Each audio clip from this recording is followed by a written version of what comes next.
दोस्तों, मैं डॉक्टर राहुल पाठक, international neurologist Ramakrishna care से बोल रहा हूँ। दोस्तों, आज मैं आपको मिर्गी के दौरे के बारे में बताऊँगा।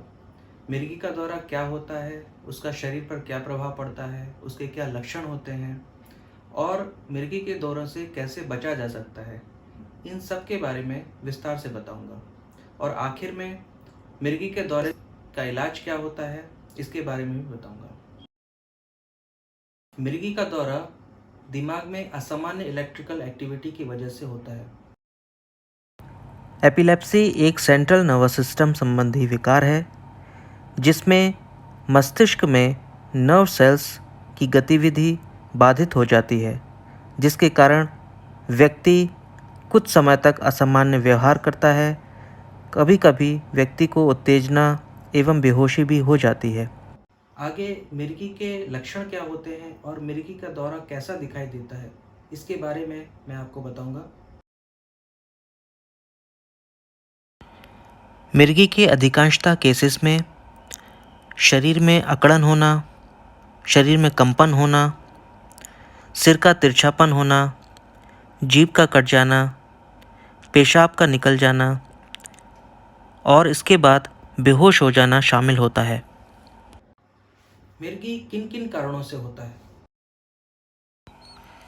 मिर्गी की बीमारी मुख्य रूप से जेनेटिक बीमारी के कारण, सिर में चोट या ब्रेन ट्यूमर, ये स्ट्रोक, इन्फेक्शन जैसे कि मेनिंजाइटिस, वायरल एंसेफेलाइटिस या न्यूरोसिस्टिसर्कोसिस इन्फेक्शन के कारण भी हो सकता है।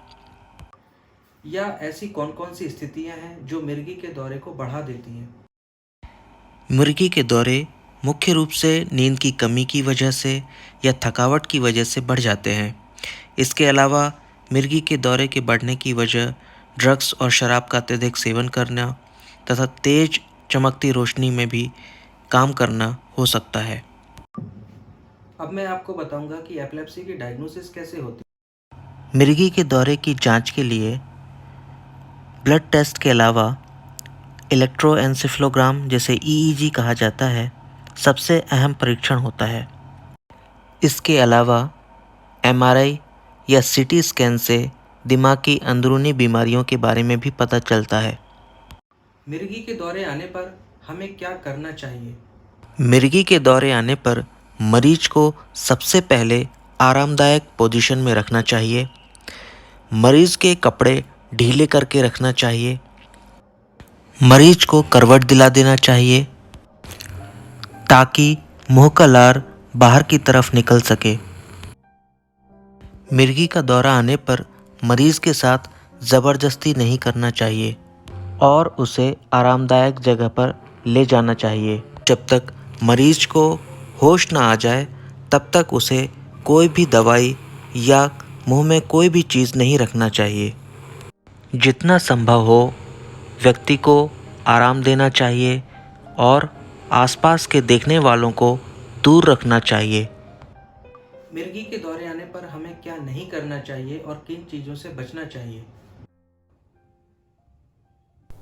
मिर्गी के दौरे से बचने के लिए रात में ज़्यादा नहीं जागना चाहिए। इसके अलावा तैरना नहीं चाहिए।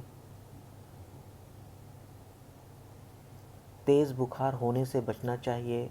पास से ज़्यादा टीवी नहीं देखना चाहिए और शराब इत्यादि के सेवन से भी बचना चाहिए।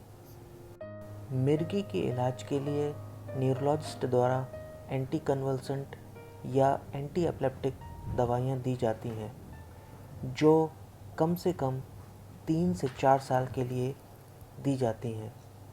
बीच में दवाई छोड़ने पर मिर्गी का दौरा आ सकता है। अधिकांश मिर्गी के दौरे दवाई सही समय पर ना लेने से आते हैं। कभी कभी मिर्गी के दौरों को कंट्रोल करने के लिए 2 या 2 से अधिक दवाइयों की ज़रूरत भी पड़ती है।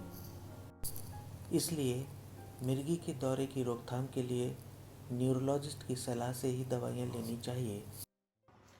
आज हमने एपिलेप्सी से जुड़ी हुई मुख्य बातों को जाना। होप आपको ये वीडियो अच्छा लगा होगा। धन्यवाद।